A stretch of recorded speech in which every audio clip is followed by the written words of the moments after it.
ওদিয়া পানির মধ্যে খাওয়াই দেয় তাহলে এর দ্বারা রব্বুল আলামিন তার গুনাহের শিক্ষা করে দেন। সুবহানাল্লাহ। এমনকি এই সম্পর্কে অনেক ফাওয়াইদ পাওয়া যায় এবং সূরাতুল ফাতিহার এই সম্পর্কে অনেক বুজুর্গানে কেরামে তজরবা করিয়াও বলেছেন যে সূরাতুশ শিফা আল্লাহ রাব্বুল আলামিন এটার নাম রাখছেন এই সূরা রাখার মধ্যে অনেক কারণ আছে। এর মধ্যে হইছে যে এই সূরার মাধ্যমে মানুষের এটা যদি সঠিকভাবে পালন করতে পারে, সঠিকভাবে আল্লাহকে কিংবা বিশ্বাস করতে তাহলে আল্লাহ রাব্বুল আলামিনের মাধ্যমে তার বিমারেও শিক্ষা দিলেন।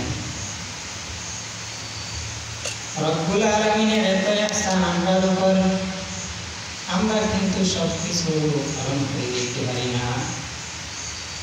আর কোরআন শরীফের মধ্যে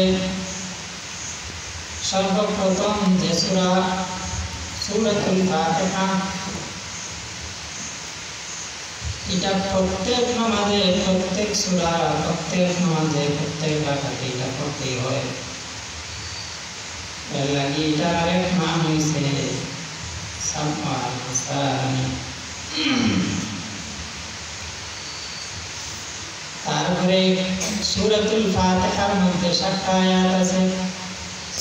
যেই সময়ে বান্দা নামাজের মধ্যে আলহামদুলিল্লাহি রাব্বিল আলামিন, তখন রব্বুল আলামিন তার উত্তর স্বরূপ